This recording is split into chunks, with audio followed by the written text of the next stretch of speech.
നമസ്കാരം. പതിരും കതിരും. ചാണകക്കൂനയെന്നോർത്ത് ആനയെ വാരിയ രാമൻ നായരുടെയും അത് ഞമ്മള എന്ന മട്ടിൽ ജീവിക്കുന്ന എട്ടുകാലി മാമുഞ്ഞിൻ്റെയും ഓർമ്മകൾ ഉണർത്തി അവരിപ്പോഴും നമുക്കിടയിൽ ജീവിക്കുകയാണ് സുഹൃത്തുക്കളെ. തലശ്ശേരി മാഹി ബൈപ്പാസ് തുറന്നപ്പോൾ അവർ അവിടെയും എത്തി. ഒന്നിച്ച് സെൽഫി എടുത്ത് ചോന്നാടത്തെ വേദിയിൽ പ്രസംഗിച്ചു. ഇതൊക്കെ കണ്ട് അതിരറ്റ ആനന്ദത്തോടെ ദേശാഭിമാനി എഴുതി സാക്ഷാത്കരിച്ചത് 50 വർഷം പിന്നിട്ട സ്വപ്നം എന്നൊക്കെ. ഇതൊക്കെ കണ്ടപ്പോൾ ചൊറിഞ്ഞു കയറിയ ശ്രീജിത്ത് പണിക്കർ കമൻ്റ് ഇട്ടു, മാസപ്പടി ഭാര്യയ്ക്ക് നോക്കുകൂലി ഭർത്താവ്. തലശ്ശേരി മാഹി ബൈപ്പാസിൻ്റെ ഉദ്ഘാടനം ഓൺലൈനായി നിർവഹിച്ചത് പ്രധാനമന്ത്രി നരേന്ദ്രമോദിയാണ്. മേൽപ്പാലത്തിൻ്റെ കീഴിൽ ബലൂണും വലിച്ചു കെട്ടി ഫ്ലെക്സുകളും നിരത്തി പാട്ടും നൃത്തവും നടത്തിയ CPMകാർക്കൊപ്പം മുഹമ്മദ് റിയാസും ഷംസീറും കൂടി. അതോടെ ബൈപ്പാസ് പിണറായി സർക്കാരിൻ്റേതായി. 50 വർഷം കൊണ്ട് ആരോ കണ്ട സ്വപ്നം 7.5 വർഷം കൊണ്ട് അമ്മായിയപ്പൻ നടത്തിയെന്നാണ് റിയാസിക്ക മേനി നടിക്കുന്നത്. എങ്കിൽ എന്തുകൊണ്ടാണ് ഈ സ്വപ്ന പദ്ധതി ഉദ്ഘാടനം ചെയ്യാൻ പിണറായി വിജയൻ എഴുന്നള്ളാതിരുന്നത്?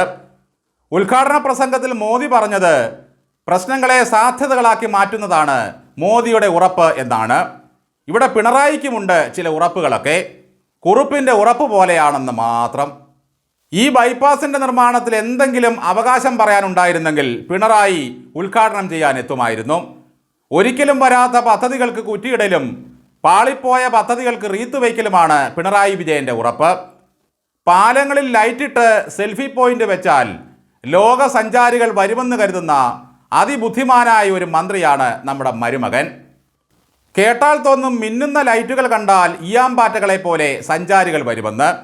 അവരൊക്കെ കളർ ബൾബുകൾ കാണാതെ കിടക്കുന്നവരാണ്. സഞ്ചാരികൾക്ക് പുത്തനനുഭവം പ്രദാനം ചെയ്യുന്ന പദ്ധതി എന്ന പ്രഖ്യാപനത്തോടെയാണ് വർക്കല പാപനാശത്ത് ഒരു ഫ്ലോട്ടിംഗ് ബ്രിഡ്ജ് ഉണ്ടാക്കി കടലിലിട്ടത്. കഴിഞ്ഞ ക്രിസ്മസിന് ഉദ്ഘാടനം ഒന്ന് കാണണമായിരുന്നു. അവിടെയും ബലൂണൊക്കെ വലിച്ചു കെട്ടി കളറാക്കി. സഖാക്കളും മന്ത്രിയും കൂടി പടമെടുത്ത് ആഘോഷിച്ചു. 2.5 മാസം തികയുന്നതിന് മുമ്പ് ആ സ്വപ്ന പദ്ധതി കടലിൽ വീണു. ഇതര സംസ്ഥാനങ്ങളിൽ നിന്നും വന്നവരുൾപ്പെടെ 11 പേർ ആയുസിൻ്റെ ബലം കൊണ്ട് മാത്രം രക്ഷപ്പെട്ടു. ഇത് 2ാമത്തെ ഫ്ലോട്ടിംഗ് ബ്രിഡ്ജ് അപകടമാണ് കേരളത്തിൽ നടക്കുന്നത്. 2 പേർ ഇപ്പോഴും ഗുരുതരാവസ്ഥയിലാണ്. ഇതാണോ സഞ്ചാരികൾക്ക് നൽകുന്ന പുത്തൻ അനുഭവം? ഇതാണോ റിയാസ് ടൂറിസം?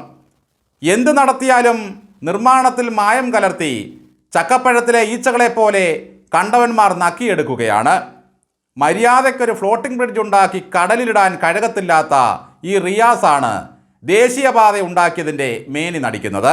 സുപ്രീം കോടതി കേന്ദ്രത്തോട് പറഞ്ഞിരിക്കുന്നത് ഒറ്റത്തവണ കൂടി കടമെടുക്കാൻ കേരളത്തെ അനുവദിക്കൂ എന്നാണ്. കോടതിക്കും അറിയാം മുടിയാൻ പോവുകയാണെന്ന്. അടിയാധാരവും എടുത്ത് മുറ്റത്ത് വന്നു നിന്ന് കരഞ്ഞാൽ ആരാണ് കനിയാത്തത്? സൗജന്യ റേഷൻ വിതരണം സംബന്ധിച്ച് ജനങ്ങളെ അറിയിക്കാനായി സെൽഫി പോയിന്റും മോദിയുടെ പടവും വെക്കണമെന്ന് പറഞ്ഞപ്പോൾ അയ്യേ അല്പത്തരമെന്ന് പറഞ്ഞ പിണറായി സർക്കാർ ചെയ്തത് കണ്ടില്ലേ? മുഖ്യമന്ത്രിയുടെയും ഭക്ഷ്യമന്ത്രി അനിലിൻ്റെയും പടമെടുത്ത് റേഷൻ കടകൾക്ക് മുമ്പിൽ സ്ഥാപിക്കണം. എന്നിട്ട് ഫോട്ടോ എടുത്ത് അയച്ചു കൊടുക്കണം. അനുസരിച്ചില്ലെങ്കിൽ റേഷൻ കടക്കാരെ തെരണ്ടിപാലിന് തല്ലാനും കർശന നടപടിയെടുക്കാനുമാണ് തീരുമാനം. പ്രധാനമന്ത്രിയുടെ പടം വയ്ക്കണമെന്ന് പറഞ്ഞാൽ അല്പത്തരമാകും. മുഖ്യമന്ത്രിയുടെ പടം വയ്ക്കണമെന്ന് പറഞ്ഞാൽ ഐശ്വര്യം. റേഷൻ വാങ്ങുന്ന മുഴുവൻ മനുഷ്യരും സ്വന്തം വീടിൻ്റെ ഉമ്മറത്ത് പിണറായി വിജയനും കുടുംബവും ഈ നാടിൻ്റെ ഐശ്വര്യമെന്ന് എഴുതി ബോർഡ് വയ്ക്കാൻ കൂടി നിർദ്ദേശിക്കണം. ഭക്ഷ്യമന്ത്രിയുടെയും മുഖ്യമന്ത്രിയുടെയും പടം സിവിൽ സപ്ലൈസുകൾക്ക് മുമ്പിൽ വയ്ക്കേണ്ടേ? വെളുത്ത തുണിയിട്ട് ഷെൽഫുകൾ എന്തിനാണ് ഇങ്ങനെ മറച്ചു വയ്ക്കുന്നത്? അത്രമാത്രം അഴകും ലാവണ്യവും ഇച്ഛാശക്തിയുമുള്ള ഒരു സർക്കാരാണിത്. എന്തായാലും ഭാഗ്യം ചെയ്ത ഒരു അച്ഛനും മകളുമാണ് ഇവിടെയുള്ളത്. ഇപ്പോൾ സീരിയസ് ഫ്രോഡും കേൾക്കാനില്ല, EDയുടെ വിളിപ്പീരുമില്ല, മാസപ്പടിയെപ്പറ്റി ആരും മിണ്ടുന്നുമില്ല, ലാത്തിയടിയുടെ ചൂടറിഞ്ഞ കുഴൽനാടൻ്റെ അനക്കമില്ല, സിദ്ധാർത്ഥൻ്റെ വധവും ചർച്ചയല്ല. ഒരാഴ്ച പത്മജി അങ്ങ് കൊണ്ടുപോയി. ഇനി പൗരത്വ നിയമവും പാർലമെൻറ്റ് തിരഞ്ഞെടുപ്പുമായി ഏപ്രിൽ വരെ സമാധാനത്തോടെ പോകാം. കേരളം പ്രത്യേക റിപ്പബ്ലിക് ആയതുകൊണ്ട് പൗരത്വ നിയമമൊന്നും ഇവിടെ പ്രശ്നമല്ല. കേരളത്തിലെത്തുന്ന ഏത് രാജ്യക്കാരനും നേരെ AKG സെൻറ്ററിലെത്തി പൗരത്വം ഏറ്റുവാങ്ങിയാൽ മതി. ഇനി പറയൂ, പിണറായി ഈ നാടിൻ്റെ സുഹൃതമല്ലേ? നന്ദി.